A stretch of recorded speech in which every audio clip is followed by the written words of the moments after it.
सो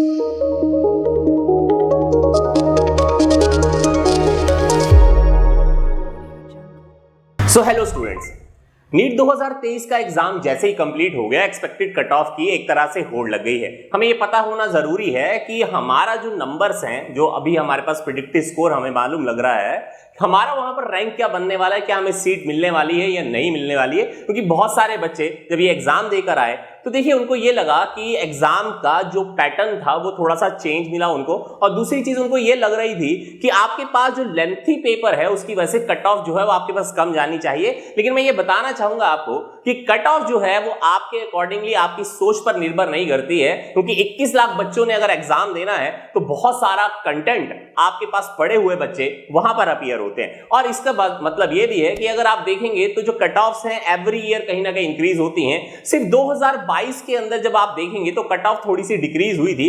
इसके अलावा every year के अंदर आपके पास कट ऑफ जो है बढ़ती जाती है, कभी कम नहीं होती है। तो देखिएगा, मैंने जितना आंकलन किया, मैंने अपनी आंकलन के बाद में आपको कुछ बताऊंगा कि आप ऑल इंडिया लेवल के ऊपर किस तरह से, कौन से परसेंटाइल में, कौन से नंबर पर क्या आपका रैंक आ सकता है और क्या कट ऑफ रहने के चांसेस होंगे।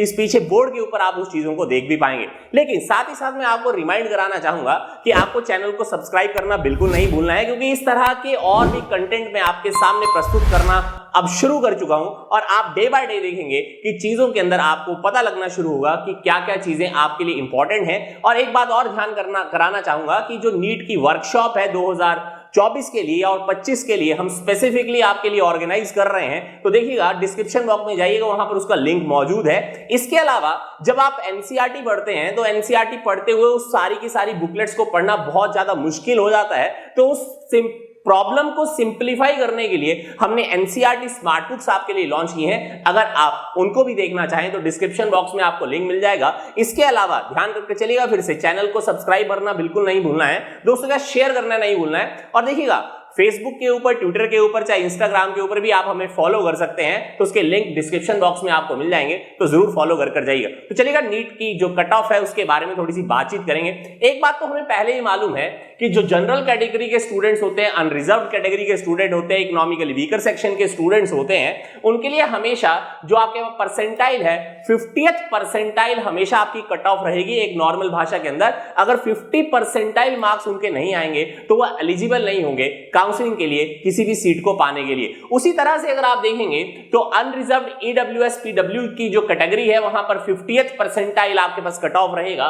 इसी हिसाब से जो एससी, ओबीसी और एसटी कैटेगरी के लोग होते हैं उनके लिए 40th परसेंटाइल एक नॉर्मल क्राइटेरिया है। अगर 40 परसेंटाइल से आपके पास कम मार्क्स आते हैं तो याद करके चलिएगा, आप कंपटीशन से वैसे ही बाहर हैं, आपको कहीं पर सीट नहीं मिलेगी। अब यहां पर देखिएगा, दूसरी बात के ऊपर मैंने यहां पर एक मार्क किया है कि पिछले साल के मुकाबले 10 नंबर ज्यादा आपके पास कहीं ना कहीं जो कट ऑफ है वो बढ़ने वाली है। मीन बाय जो स्कोरिंग जो पिछले साल के अंदर कहीं ना कहीं आपको दिखेगी कि लास्ट जो आपके पास रैंक्स हैं या लास्ट जो मार्किंग्स आपके पास स्कोर की गई होंगी बच्चे में, वो हमेशा 10 नंबर ज्यादा रही होंगी। जैसे पिछले साल के मुकाबले में अगर आप देखिएगा तो जहां पर अनरिजर्व कैटेगरी मैंने ये लिखा है कि मैक्सिमम मार्क्स जो बच्चा स्कोर कर सकता है वो 720 है, and the lowest marks that will be scored is 130। जबकि आप पिछले साल कंपेयर कर देखिएगा तो 715 वाज द हाईएस्ट स्कोरर, और जो आपका लोएस्ट स्कोरर था वो था 118 मार्क्स। तो ध्यान करके चलिएगा, मैंने पहले ही कह दिया 10 मार्क्स तो आपको हमेशा ज्यादा मिलेंगे, चाहे आप किसी भी कैटेगरी को यहां पर उठाकर देखिए। जैसे मान लीजिए अनरिजर्व्ड ईडब्ल्यूएस पीडब्ल्यू की कैटेगरी को देखते हैं तो 129 टू 115 मार्क्स के बीच में कहीं ना कहीं कट ऑफ रही। इसका मतलब यह नहीं है कि आपको सीट मिलने वाली है, सीट मिलने का क्राइटेरिया बिल्कुल डिफरेंट रहेगा, उसके बारे में अभी डिस्कशन करूंगा। लेकिन आप एलिजिबल हो सकते हैं काउंसलिंग के लिए।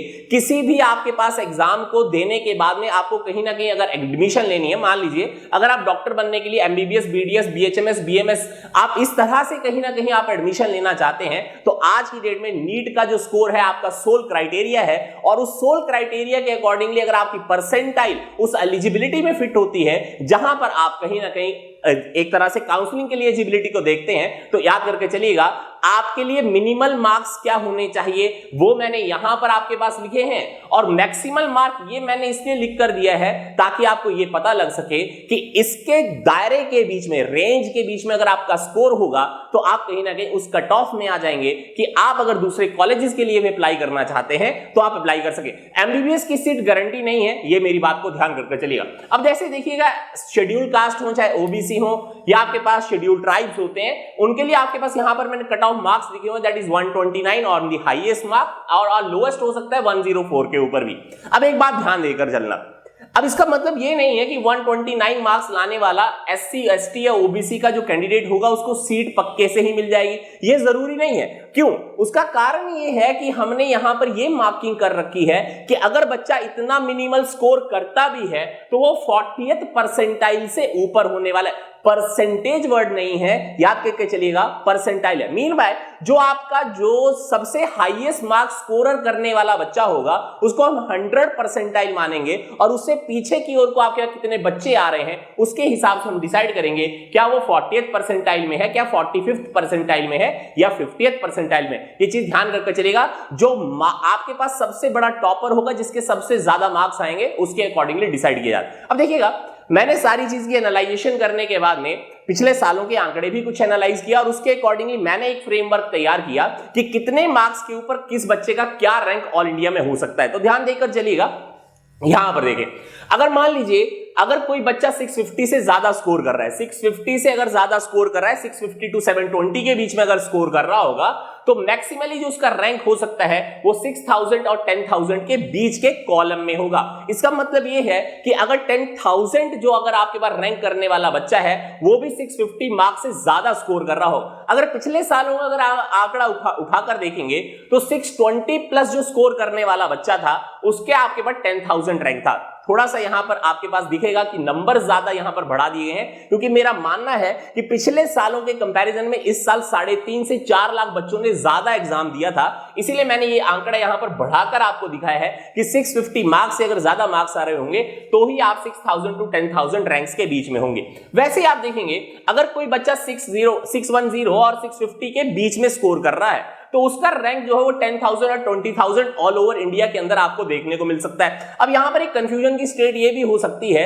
कि अगर आपके पास डिफरेंट स्टेट्स के अंदर अगर आपने वहां की काउंसलिंग फॉर्म भरे होंगे तो वहां आपके पास डिफरेंट स्टेट की जो मेरिट लिस्ट बनेगी वो डिफर बनेगी, लेकिन ऑल इंडिया की मेरिट लिस्ट में यही चीजें आपको देखने मिलेंगी कि 6000 टू 10000 का अगर रैंक है तो उस बच्चे के जो स्कोरिंग होंगे वो 650 से ज्यादा हो सकते हैं।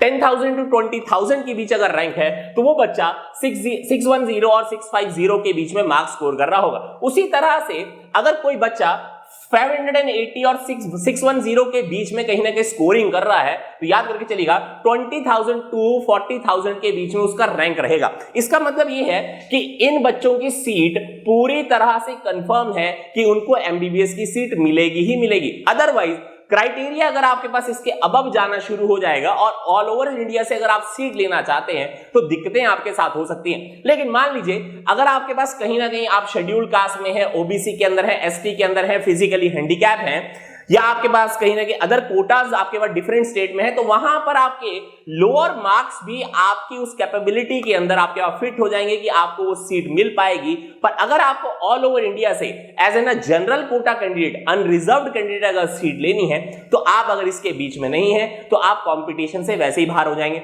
इसका मतलब सिर्फ ये है कि एमबीबीएस की सीट मिलने में आपको डिफिकल्टी है।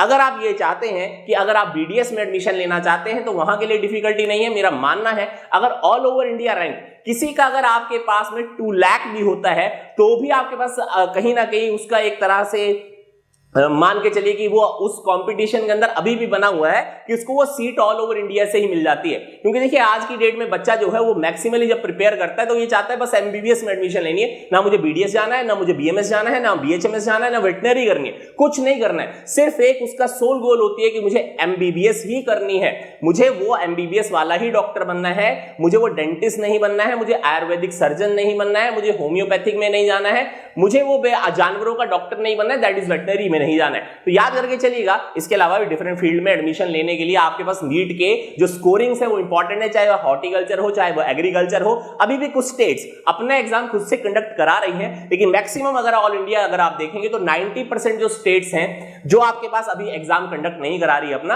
और इसी नीट का जो स्कोरिंग है वो एज एन क्राइटेरिया है, आपको वापस से काउंसलिंग फॉर्म भरना पड़ता है, सिर्फ वहां पर आपके नंबर जो नीट के हैं वो आपको भरने पड़ते हैं और उसके अकॉर्डिंगली एक मेरिट लिस्ट बनाई जाती है और उसी अकॉर्डिंगली आपको सीट्स मिलती हैं। अब ध्यान देकर चलिएगा, एवरी स्टेट की मेरिट लिस्ट टोटली डिफरेंट रहती है, एक जैसी नहीं रहेगी। उसका कारण बहुत सारे होंगे। जैसे अगर आप देखेंगे कि जब आप हरियाणा में जाएंगे तो हरियाणा के अंदर जो आपके पास मेरिट लिस्ट होती है वहां पर जो स्कोरिंग्स होंगी, वहां पर जो रैंकिंग्स होंगी वो टोटली डिफर हो जाती है। वहां पर जो बच्चा अगर आपके पास 580 टू 620 के बीच भी स्कोर कर रहा होता है तो भी इसको सीट मिल जाती है। वहीं पर अगर कंपैरेटिवली आप देखेंगे दिल्ली की जो मेरिट लिस्ट है वहां पर यह भी हो सकता है 660 मार्क्स स्कोर करने से ज्यादा वाले बच्चे को भी कभी सीट नहीं मिल पाती, क्योंकि मैंने ऐसा देखा है कि 680 के जो आपके पास कॉलम है उससे अगर आपके पास स्कोर ऊपर है तो ही दिल्ली के अंदर सीट्स मिलती हैं। वहीं पर अगर आप कहीं ना चंडीगढ़ आएंगे, यूनियन टेरिटरी के अंदर देखेंगे तो चंडीगढ़ में बहुत कम बच्चे जो है इस एग्जाम में अपीयर होते हैं। अब बहुत कम बच्चा अगर एग्जाम में अपीयर होगा तो ये भी मान के चलिए कि वहां पर नंबर ऑफ जो सीट्स हैं वो ज्यादा है।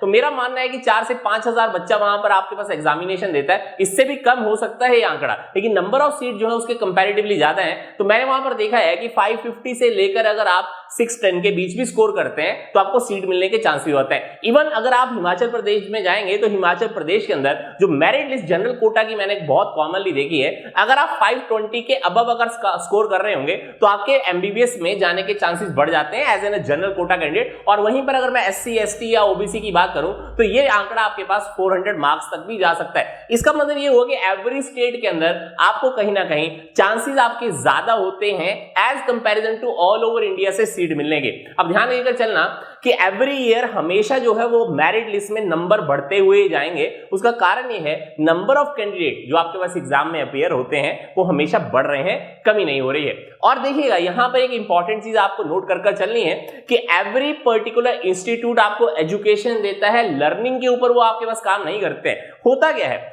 एवरी इंस्टीट्यूट के अंदर आपके लिए जितने भी आपके पास टीचर्स होते हैं उनको एक करिकुलम प्रोवाइड कर दिया जाता है कि आपको ये कवरेज कर देनी है। आप भी वहां पर बहुत बढ़िया पढ़ाई करते हैं, एमसीक्यूज को सॉल्व करते हैं, थ्योरेटिकल पोर्शन बहुत बढ़िया पढ़ते हैं, लेकिन ध्यान दीजिएगा हमेशा एजुकेशन जरूरी नहीं है, learning is the most important thing. अब लर्निंग आपको एवरी एस्पेक्ट में करने पड़ेगी, क्योंकि आपने हमेशा सुना होगा ना, देखिए आपके साथ बहुत सारी न्यूज आप देखते होंगे, कभी बच्चे ने यहां पर सुसाइड कर लिया, कई बच्चे ने वहां सुसाइड कर लिया, डिप्रेशन में चला गया बच्चा और डिप्रेशन की वजह से वो परफॉर्म अच्छा नहीं कर पा रहा है। कहीं ना कहीं पर्सनल आपके पास जो कहीं ना कहीं उसके रिलेशनशिप्स हैं वो खराब होना वहां पर शुरू हो जाते हैं। कहीं ना कहीं हमारे मदर फादर के साथ रिलेशनशिप खराब होना शुरू।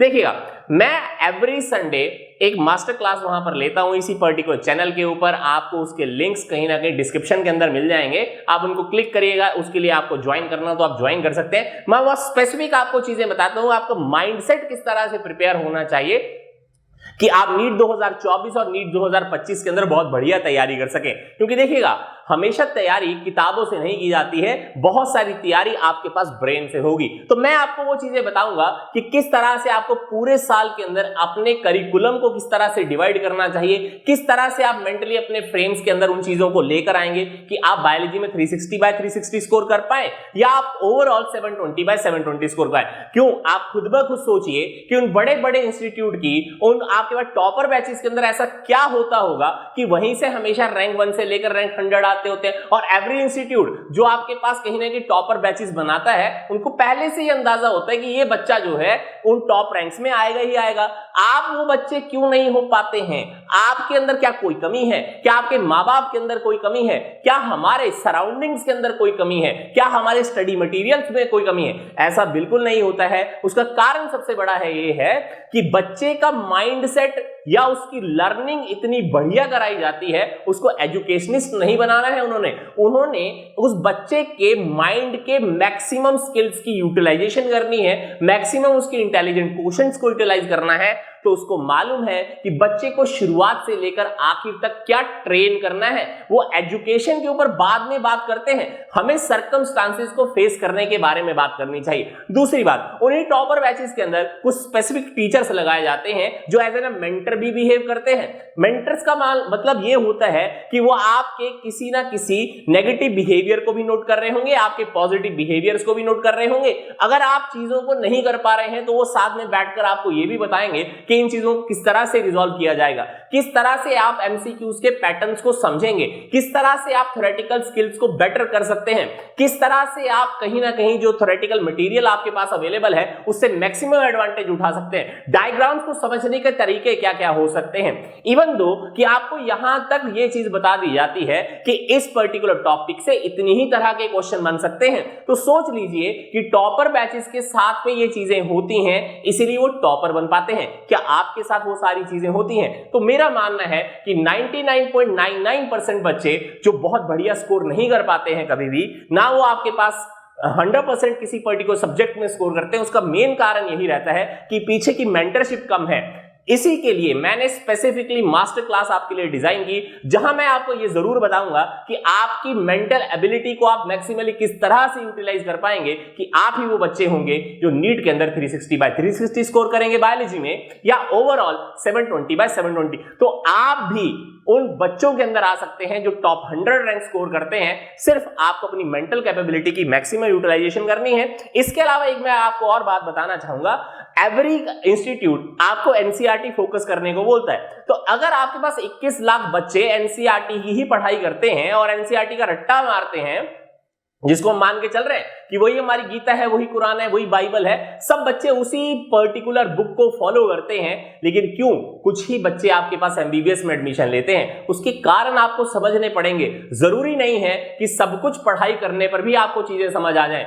समझने के लिए और समझाने के लिए आपको बहुत सारी चीजों की जरूरत पड़ती है। आप खुद ब खुद सोचिए, क्या आपके पास में जो आपके भाई बहन है आपसे जब क्वेश्चंस पूछते हैं तो क्या आप रटी हुई स्टेटमेंट्स को उनके सामने बताते हैं? क्योंकि अगर आप रटी हुई स्टेटमेंट्स को उनके सामने बताएंगे उनको बिल्कुल समझ नहीं आए। आप अपनी इंटरप्रिटेशंस वहां पर लगाते हैं कि हमारे से छोटे को किस तरह से समझ आएगा। याद करके चलिएगा, जब आप पढ़ाई करते हैं और पढ़ाई के समय जब आप एनसीईआरटी को फॉलो करते हैं तो NCERT as such line by line याद करना पॉसिबल नहीं होगा अनलेस एंड अनटिल आप कंसेप्चुअली बहुत बढ़िया हो। आपको दिनचर्या के अंदर उन चीजों के बारे में पता होना चाहिए कि किस तरह से मेरा बिहेवियर होना चाहिए कि आप जितनी भी चीजें पढ़ें वो बेटर अंडरस्टैंड कर पाए। मैं इस मास्टर क्लास के अंदर आपको वो सारी चीजें दूंगा। इसके अलावा नीट 2024 और 25 के लिए अगर आप तैयारी कर रहे हैं तो हमारे +1, +2 और ड्रॉपर के बैचेस भी आपके साथ अवेलेबल हैं। आप एडमिशन लेना चाहें तो डिस्क्रिप्शन बॉक्स में उसका लिंक भी मिल जाएगा। इसके अलावा मेरा आपको कहीं ना कहीं सजेशन भी रहेगा कि आप चैनल को सब्सक्राइब जरूर कर लीजिएगा, क्योंकि इस तरह के कंटेंट आपको बहुत बढ़िया इसी चैनल के ऊपर मिलते हैं और कहीं पर नहीं। इसके अलावा अगर आप फॉलो करना चाहें तो फेसबुक का लिंक भी वहां डिस्क्रिप्शन में मिल जाएगा। आप ट्विटर पर फॉलो करना चाहें, इंस्टाग्राम पर फॉलो करना चाहें, टेलीग्राम पर फॉलो करना चाहें, कहीं भी फॉलो करना चाहें, आप हमें वहां पर ज्वाइन कर सकते हैं। हाँ, इस तरह का कंटेंट मेरा मानना है इस चैनल के अलावा आपको कहीं नहीं मिलता है, तो चैनल को सब्सक्राइब करना बिल्कुल नहीं भूलना। Thank you very much. आज के लिए इतना ही, और लेक्चर्स के लिए मेरे साथ बने रहिएगा।